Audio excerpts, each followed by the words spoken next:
Hello students, मैं अंजलि पयाल स्वागत करती हूँ आपका आईसीटी वर्चुअल क्लासरूम देहरादून से। कैसे हैं आप सब लोग? उम्मीद करती हूँ आप सब लोग अच्छे होंगे और अपनी लाइफ में बहुत बेहतर कुछ कर रहे होंगे। आज हम बात कर रहे हैं क्लास 9 के साइंस की, और जैसा चैप्टर 1 हमारा यहाँ पर चल रहा है जो कि है मैटर इन अवर सराउंडिंग्स, यानी कि हमारे आसपास के पदार्थ। तो जितनी भी वस्तुएं आपके आसपास आपको दिखाई दे रही हैं जिनमें द्रव्यमान है, जो कहीं ना कहीं पर कुछ ना कुछ स्थान ग्रहण कर रही हैं यानी आयतन भी रखती हैं, वो सभी आपकी पदार्थ यानी कि मैटर की श्रेणी में आती हैं। और उनकी अपनी अपनी भौतिक अवस्थाएं होती हैं जिनके बारे में कि आपने बहुत अच्छे से चैप्टर में स्टडी किया था कि क्या क्या गुण होंगे और जो गुण उस पदार्थ में होंगे उसके अनुसार वो कौन सी फिजिकल स्टेट में उसको रखा जाएगा, यानी उसकी भौतिक अवस्था क्या होगी। ठीक है, 3 मुख्य भौतिक अवस्थाओं की बात आप यहाँ पर करते हैं, ठोस, द्रव और गैस, जिनमें कि आपने अंतर भी देखा था। मेल्टिंग पॉइंट, बॉइलिंग पॉइंट की बात हुई थी, latent heat of fusion, latent heat of vaporisation की बात हुई थी। इसके अलावा इवेपोरेशन हो गया, सब्लिमेशन हो गया, इन सब के बारे में हमने चैप्टर में बहुत अच्छे से स्टडी किया था। और कुछ सेशन से हम अपनी एक्सरसाइज लेके चल रहे थे, यानी कि चैप्टर्स में जितने भी टॉपिक आपने पढ़े उससे किस किस प्रकार के प्रश्न पूछे जा सकते हैं, अगर वो प्रश्न आता है तो आप उसका उत्तर कैसे लिखेंगे। ठीक है, चलिए तो आज के सेशन में कंटिन्यू करते हैं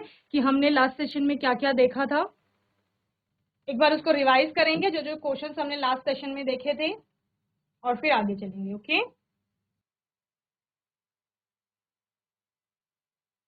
the boiling point of diethyl ether acetone and n butyl alcohol are 35 degree Celsius, 56 degree Celsius and 118 degree Celsius respectively. Which one of the following correctly represent their boiling points in Kelvin scale. ठीक है, क्या कहा जा रहा है कि आपको butyl, आपका डाइथाइल ईथर का, एसीटोन का और एन ब्यूटाइल अल्कोहल का क्या दिया गया है, डिग्री सेल्सियस में बॉइलिंग पॉइंट दिया गया है, यानी कि क्वथनांक आपको डिग्री सेल्सियस में दिया गया है और आपको किसमें बताना है, डिग्री केल्विन में उसको बताना है। कि कैसे आप बताएंगे, तो हमने बोला था जब भी आपको डिग्री सेल्सियस का तापमान केल्विन में कन्वर्ट करना होता है तो आप क्या कर देते हैं, 273 को उसमें ऐड कर लेते हैं, यानी कि जोड़ देते हैं।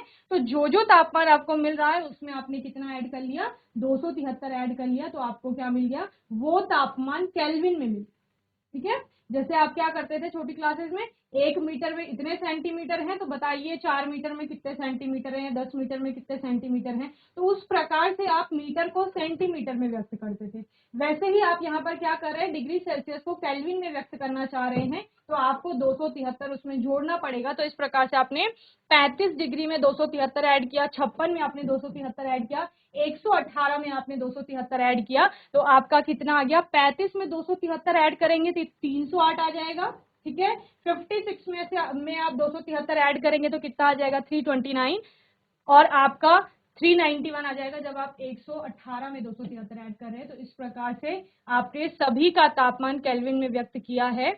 क्वेश्चन था आपका, arrange the following substances in increasing order of forces of attraction between the particle water, sugar and oxygen. अंतरा आणविक आकर्षण बल के अनुसार आपने बढ़ते हुए क्रम में इन सभी पदार्थों को व्यवस्थित करना है। तो सबसे कम अंतरा आणविक आकर्षण बल किसके कणों के मध्य होता है, गैस के। तो ऑक्सीजन एक गैस है, सबसे पहले ऑक्सीजन आएगी। उससे अधिक आकर्षण बल होता है द्रव के कणों के मध्य, तो उसके बाद आपका जल आएगा। और सबसे अधिक आकर्षण का बल किसके मध्य होता है, आपका ठोसों के मध्य होता है। तो ठोस आपका क्या है, यहाँ पर शुगर है, यानी कि शक्कर या चीनी जिसे आप बोल रहे हैं वो। ठीक है, तो इस प्रकार से आपने व्यवस्थित कर दिया, सबसे पहले ऑक्सीजन आ जाएगी, ठीक है, फिर वाटर, फिर शुगर। ठीक है, चलिए, तो जब भी आप इंक्रीजिंग ऑर्डर की बात करेंगे तो ऑक्सीजन से ज्यादा आकर्षण बल होगा वाटर के पार्टिकल्स के मध्य, और वाटर से अधिक होगा शुगर के। ओके, निम्नलिखित पदार्थों को उनके कणों के बीच बढ़ते हुए आकर्षण के अनुसार व्यवस्थित करें।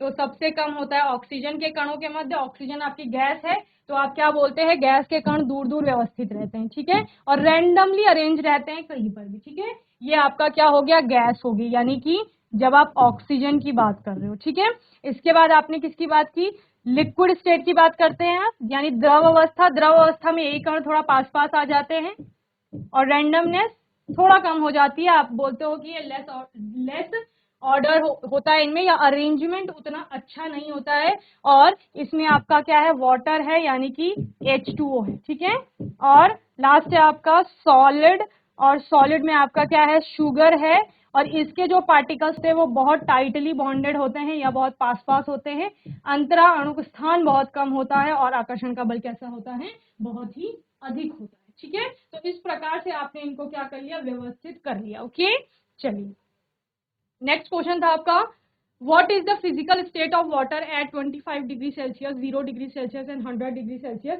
तो 0 डिग्री सेल्सियस पर आपको वाटर किस स्टेट में मिल रहा है, कौन सी फिजिकल स्टेट है उसकी। ठीक है, 25 डिग्री सेल्सियस, 100 डिग्री सेल्सियस, सारे तापमान आपको पता है। 25 डिग्री सेल्सियस जो आजकल आपके आसपास का तापमान हो सकता है 25 या 30 डिग्री सेल्सियस, उस टेम्परेचर पे आपको जो वाटर होता है यानी कि जल, वो द्रव अवस्था में मिलता है। ठीक है, 0 डिग्री सेल्सियस पर आपको तापमान जो है उस पर जो जल है वो किस अवस्था में मिलता है। तो आप जब मेल्टिंग पॉइंट पढ़ रहे थे तब आपने कहा था कि मैम 0 डिग्री सेंटीग्रेड में हमारा जल द्रव अवस्था में भी है और ठोस अवस्था में भी है, यानी बर्फ के रूप में भी हमें जल दिख रहा है और पानी के रूप में भी दिख रहा है। ठीक है, इसके अलावा जब आप 100 डिग्री सेल्सियस की बात करते हैं तो वहां पर आपका जो जल होता है वो आपको पानी के रूप में द्रव अवस्था में भी दिखता है, और भाप भी उसी टाइम बन रही होती है, तो गैसीय अवस्था में भी आपको जल देखने को मिलता है। ठीक है, तो इस प्रकार से आप बताएंगे कि 25 डिग्री सेल्सियस पर जल द्रव अवस्था में होता है, 0 डिग्री सेल्सियस में जल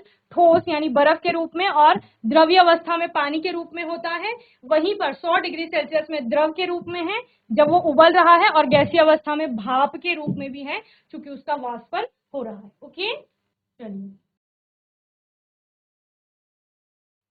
चलिए नेक्स्ट क्वेश्चन है, गिव 2 रीजन टू जस्टिफाई।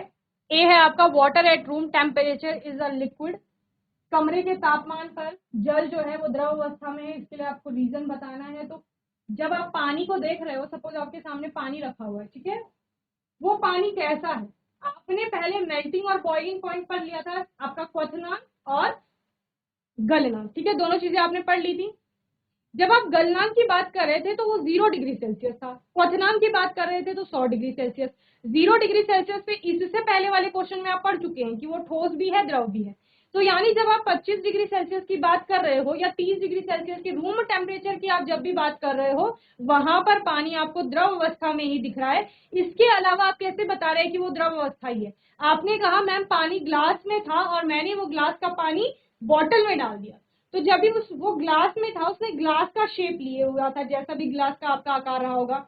जब भी आपने उसको बोतल में डाला तो उसने बोतल का आकार ग्रहण कर लिया। तो इस प्रकार आकार उसका निश्चित नहीं है। लेकिन जब आप आयतन की बात करते हो कि मैम 200 ml वाटर था, 200 मिलीलीटर पानी था, सपोज वो ग्लास में रखा हुआ था, वही 200 ml आपने बोतल में डाला, तो बोतल का भी उसने 200 ml आयतन ही ग्रहण किया, यानी आयतन कैसा है, निश्चित है। तो आकार चूंकि अनिश्चित है और आयतन निश्चित है, तो ये किसमें देखने को मिलता है, द्रवों में देखने को मिलता है। इसके अतिरिक्त मैम जब मैंने पानी को ग्लास से बाहर गिराया तो पानी ऊपर से नीचे की ओर बहा, यानी उसने बहना शुरू किया, लेकिन बहने की दिशा कौन सी थी, ऊपर के स्तर से वो नीचे के स्तर की ओर बहना उसने शुरू किया। तो बहने का गुण द्रवों में है और साथ साथ ऊपर से नीचे की ओर वो बहते हैं, तो ये गुण आपका द्रवों में पाया जाता है। इसीलिए 25 डिग्री सेल्सियस पर या कमरे के तापमान पर हमारा जो जल है वो द्रव अवस्था में। ठीक है, चलिए दूसरा आपका क्या है, दूसरा है आपका एन आयन अलमीरा is a solid at room temperature. तो आपके आसपास कोई लोहे की अलमारी होगी, आप इससे पहले 8th क्लास में थे, उससे पहले 7th क्लास में थे, उससे पहले 6th क्लास में थे, तो आप देख रहे हो वो अलमीरा हो सकती है कई साल से वहां पे रखी हुई होगी। ठीक है, जितने साल आपको स्कूल में आते हुए हो रहे हैं, शायद उतने सालों से आप उस अलमीरा को देख रहे हैं। उसका एक निश्चित आकार है, यानी वो उतना ही स्थान घेर रही है और आकार भी उसका वैसी है। आप इस पूरे सेशन में आप आएंगे 9th क्लास में, आप डेली उस अलमारी को देखना, उसका आकार वही रहने वाला है, यानी आकार उसका निश्चित है। आयतन यानी वो स्थान कितना घेर रही है। तो आप कह रहे हो कि रूम में वो जितना स्थान घेर रही है, अगर हमने उसे इस क्लासरूम से दूसरी किसी क्लासरूम में रख दिया है तो वहां भी वो उतना स्थान घेर रही है, यानी आयतन भी कैसा है, निश्चित है। दृढ़ता की बात कर रहे हो तो लोहे की अलमारी को जब भी दबाओगे, आप कंप्रेस करोगे तो वो दबती भी नहीं है, यानी संपीडनीय नहीं है। दृढ़ता है, अपने स्ट्रक्चर को या आकार को, शेप को बनाए रखने का प्रयास करती है। तो इस प्रकार से कमरे के तापमान पर लोहे की अलमारी क्या है, ठोस है, क्योंकि ठोसों का निश्चित आकार है, निश्चित आयतन है, उनमें दृढ़ता पाई जाती है और उनकी संपीडितता नगण्य होती है। साथ ही लोहे का चूंकि आपका मेल्टिंग पॉइंट बहुत हाई होता है, थाउजेंड्स में होता है, इसलिए आप क्या कहेंगे कि सामान्य तापक्रम पर वो आपको ठोस के रूप में ही देखने को मिलेगी। तो इस प्रकार से जल कमरे के ताप पर द्रव है, क्योंकि इसका हिमांक 0 डिग्री सेल्सियस तथा क्वथनांक 100 डिग्री सेल्सियस है। साथ ही इसका निश्चित आयतन होता है और परंतु निश्चित आकार नहीं है, इसलिए जल को जिस बर्तन में रखा जाता है उसी का आकार ले लेता है। लोहे की अलमारी की बात कर रहे हैं तो यह कमरे के ताप पर ठोस है, क्योंकि इसका गलनांक कमरे के ताप से बहुत अधिक होता है। इसका एक निश्चित आकार एवं आयतन होता है तथा यह दृढ़ होता है और बहता भी नहीं है। कमरे की अलमारी ऐसी नहीं है कि जो बह रही होगी, वो एक ही स्थान पे रखी गई है, इसलिए वो कैसी है, ठोस है। ओके, चलिए इस प्रकार से आपने एक डायग्राम देखा था जहां पर आपको A B C D E F 4 आपके प्रोसेसेस हैं, उनके बारे में बताने हैं कि ये प्रोसेसेस आपके क्या होंगे। ठीक है, तो आपने ए की बात की, तो ए क्या है, क्या हो रहा है ए में, ठोस से द्रव अवस्था में परिवर्तन होना है, यानी सॉलिड आपका लिक्विड में जा रहा है। जैसे बर्फ थी आपके पास ठोस, वो किसमें, पानी में परिवर्तित हो रही है, तो इसको क्या कहा जाएगा। इसके अलावा अगर आपका द्रव गैस में बदल रहा है बी, तो उसको क्या कहा जाएगा, यानी पानी का आपका भाप बन गया, उसको क्या कहा जाएगा। इसके अलावा अगर आपका द्रव है और वो ठोस में परिवर्तित हो रहा है तो उसको क्या कहा जाएगा। और गैस अगर द्रव में परिवर्तित हो रही है, यानी भाप जो आपकी बन गई थी उसका वापिस पानी बन गया है, तो उसे क्या कहेंगे। और आप कह रहे हो कोई ठोस है और वो द्रव में परिवर्तित ना हुए बिना सीधा गैसीय माध्यम में चला गया है, तो इसको आप क्या कहेंगे। और गैस आपका सीधे ठोस में चला गया है तो उसको क्या कहेंगे। तो इस प्रकार से हमने सारे प्रक्रम पढ़े थे जहां पर आप क्या कहते हो, अगर बर्फ पिघल रही है तो हम उसकी क्या कहेंगे, स्मेल्टिंग कहते हो या मेल्टिंग कहते हो, गलना।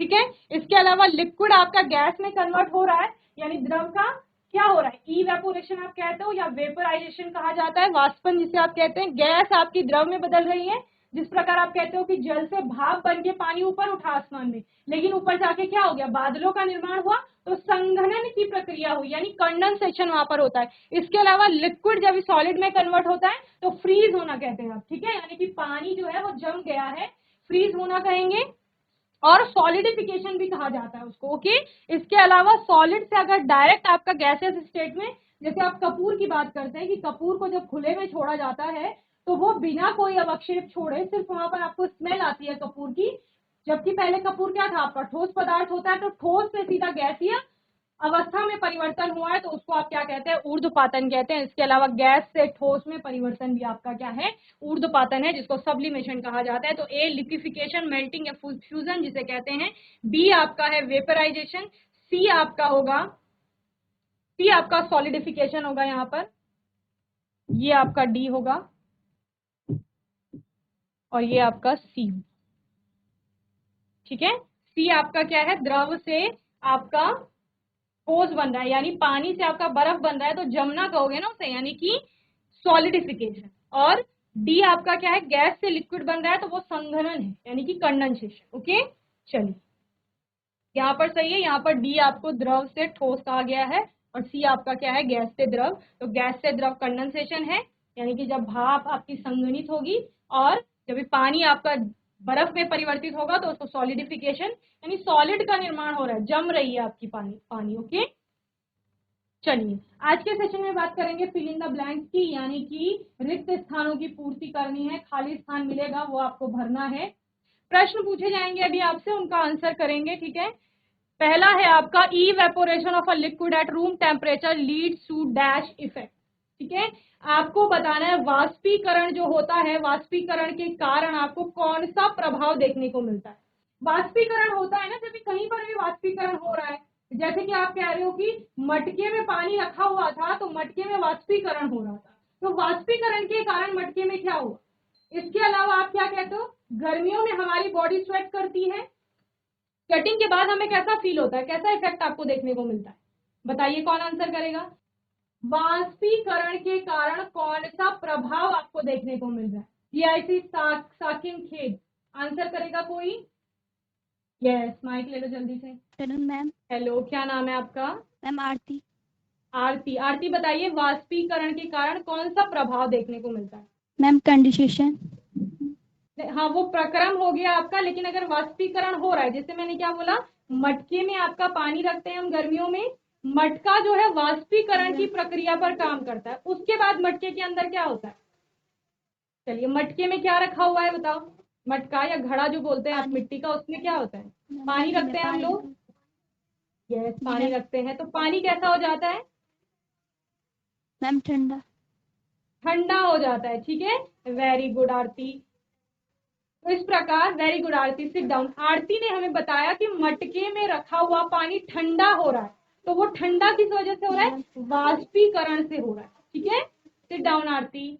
तो इवेपोरेशन, जब मैं आपको मटके की बात कर रही हूँ, तो मटके की सरफेस से कितने अच्छे से एक्सप्लेन किया वाष्पीकरण को, बताओ, इतने अच्छे से समझाया था जीआईसी मूलधार के बच्चों ने, इतने अच्छे से आंसर किया था लास्ट सेशन में कि वाष्पीकरण जब हो रहा है तो वाष्पीकरण के कारण ठंडक आ रही है। मैंने क्या बोला, गर्मियों में हमारी बॉडी स्वेट रिलीज कर रही है, पसीना बहा रही है, पसीना जब निकलता है शरीर से बाहर तो कैसा होता है? ठंडक मिलती है, कूलिंग इफेक्ट। आपकी बुक का टॉपिक ही है, यही है कि वाष्पीकरण के कारण शीतलता का अनुभव होता है, तो वही शीतलता हमें देखने को मिल रही है जब मटके की पानी की बात कर रहे हो, या फिर आप किसकी बात कर रहे हो कि कहीं पर भी आपके बॉडी स्वेट रिलीज कर रही है, या फिर आप कॉटन के कपड़ों का उपयोग कर रहे हो, तो सब में आपको इवेपोरेशन के कारण कूलिंग देखने को मिलती है, ठीक है। चलिए नेक्स्ट है, at room temperature the force of attraction between the particles of solid substance are than those which exist in the gaseous state. इसका अर्थ ये है कि ठोस अवस्था में जो आकर्षण बल होता है वो गैसीय अवस्था की तुलना में कैसा होता है? चलिए बताइए, आकर्षण के बल के बारे में कौन एक्सप्लेन करेगा? जीआईसी बांदिया। आपका कोई भी ठोस है, पदार्थ है, वो कणों से मिलकर के बना हुआ है और उन कणों के मध्य आकर्षण का बल है। आपको बताना है कि ठोस अवस्था में वो आकर्षण बल कैसा है और गैसीय अवस्था में वो आकर्षण का बल कैसा है।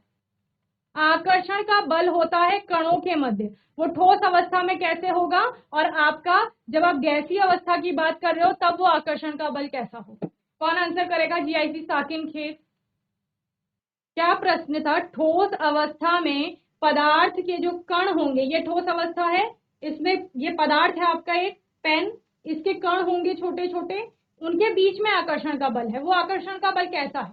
ये हवा है, यहाँ पर बांदिया में भी होगी, साकिन खेत में भी हवा है, सांस ले रहे हो ना, यानी ऑक्सीजन है, वहां पर हवा भी है, उस हवा में छोटे छोटे कण हैं, उन कणों के मध्य आकर्षण का बल कैसा है? बताइए। ये साकिन खेत। मैम सॉलिड वस्तु में आकर्षण का बल ज्यादा होता है, और मैम गैस में बहुत कम होता है। वेरी गुड, क्लैप करो आरती के लिए सभी बच्चे। हमें बताया आरती ने कि यहाँ पर ठोस अवस्था में आकर्षण का बल अधिक होगा और गैसीय अवस्था में आकर्षण का बल आपका कम होगा, ठीक है। जीआईसी बांधे आ जाओ बच्चे जल्दी से आगे। आप मुझे बताइए, आरती ने हमें बताया ठोस अवस्था में आकर्षण का बल अधिक है, गैसीय अवस्था में आकर्षण का बल कम है, द्रव अवस्था में आकर्षण का बल कैसा होगा? मैम द्रव अवस्था में पास पास ही होगा मैम। आकर्षण का बल अधिक कैसा होगा होगा? मैम। आकर्षण का अधिक होगा, मैम किसकी अधिक होगा तुलना में अधिक होगा? मैम, गैस की तुलना में अधिक होगा। वेरी गुड, क्या नाम है बच्चे जी मैम, आपका? आशीष कुमार मैम। आपके पीछे जो गर्ल बैठी है उसको माइक दीजिए, क्या नाम है आपका? Yes ma'am. क्या नाम है बच्चे? प्रीति। बताइए, प्रीति आपको नाम है समझ मैम। आ रहा है जितना पढ़ाया जा रहा है? Yes ma'am. हमें आरती ने क्या बताया था ठोस के बारे में, बताइए प्रीति।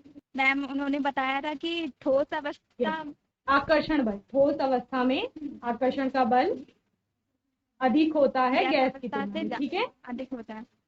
Yes ma'am. चलो वेरी गुड प्रीति, सिट डाउन। तो हमें आरती ने, आशीष ने और प्रीति ने बताया कि ठोस अवस्था में आपका जो आकर्षण का बल होगा वो कैसा होगा? अधिक होगा as compare to gaseous state, ठीक है। तो यही आपको पूछा गया, एट रूम टेम्परेचर, यानी कि कमरे के तापमान पर, द फोर्स ऑफ अट्रैक्शन यानी आकर्षण का बल between the particle of solid, ठोस के कणों के मध्य, आर क्या होगा, ज्यादा होगा, more than those which exist in the gaseous state, या आप क्या बोलेंगे, स्ट्रॉन्गर या स्ट्रॉन्गेस्ट बोल सकते हो, ठीक है।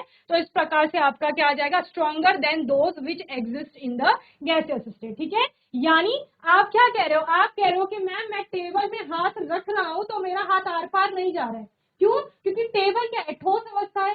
जब आप मेज की बात कर रहे हो वो ठोस अवस्था है, आरती ने अभी टेबल पे हाथ रखे हुए हैं, ठीक है। या फिर वहां पर प्रीति के बगल में जो राइट में बैठे हैं उन्होंने अपनी नोटबुक के ऊपर हाथ रखा है, तो वो क्या है, ठोस अवस्था है।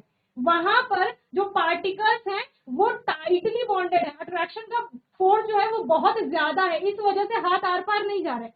अभी हवा में हाथ रखो, रुक रहा है हाथ, नहीं रुक रहा है, क्यों, क्योंकि हवा यानी कि गैसियस स्टेट में आपका आकर्षण का बल जो है वो बहुत कमजोर हो रहा है, और आप कितना भी फोर्स लगा रहे हो तो हाथ आपका आर पार जा रहा है, समझ गए। तो इस प्रकार से ठोस अवस्था में अट्रैक्शन का फोर्स अधिक होगा as compare to liquid and gaseous state. Okay, the arrangement of particle is less ordered in the dash state, however there is no order in the dash state. ठीक है, एक अवस्था ऐसी है जिसमें आपके जो कण हैं वो उनका जो क्रम है या व्यवस्था है वो व्यवस्थित नहीं है अच्छे से, और एक ऐसी अवस्था है जिसमें कि बिल्कुल भी कोई भी क्रम नहीं है पार्टिकल्स का। तो मैंने आपको इससे पहले क्वेश्चन में समझाया था कि जहां पर सॉलिड, लिक्विड और गैस को आपने कंपेयर किया था, और आपने क्या कहा था, यहां पर आपने क्या कहा था कि गैस रेंडमली अरेंज होते हैं, कहीं भी गैस के पार्टिकल कहीं पर भी हैं। आपने कहा मैंने यहाँ पर परफ्यूम की बोतल खोली, मेरे को दूर तक स्मेल जाते हुए, मतलब दूर तक उसकी स्मेल आ रही है, ठीक है, यानी कि वो लेस ऑर्डर्ड हो रहे हैं, किसी भी प्रकार का ऑर्डर नहीं है, ठीक है, नो ऑर्डर आप बोल सकते हो गैसियस स्टेट में। जबकि लिक्विड स्टेट की बात करते हैं, आपने पानी को सिर्फ ऊपर से नीचे की ओर बहते देखा है, यानी कुछ तो व्यवस्था है लेकिन तब भी इतनी व्यवस्था नहीं है कि वो कणों को रोक पाए। जबकि आप ठोस की बात कर रहे हो कि आपके सामने चेयर है, टेबल है, वो एक ही स्थान पर है, यानी उसके जो कण हैं उन पर क्या है, उनकी एक व्यवस्था है जिसके कारण उनका आकार कैसा हो रहा है, निश्चित हो रहा है, ठीक है। चलिए, तो हमारे पास क्या था क्वेश्चन फिलअप्स में, the arrangement of particle is less ordered in the liquid state, द्रव अवस्था में जो कण होते हैं उनकी जो व्यवस्था होती है वो लेस ऑर्डर्ड होती है, जबकि however there is no order, जबकि कोई क्रम नहीं है जब हम किसकी बात कर रहे हैं, गैसों की बात कर रहे हैं। ओके, चलिए नोट करेंगे, कमरे के ताप पर एक तरल के वाष्पीकरण से आप यहाँ पर लिखेंगे शीतलता का प्रभाव होता है,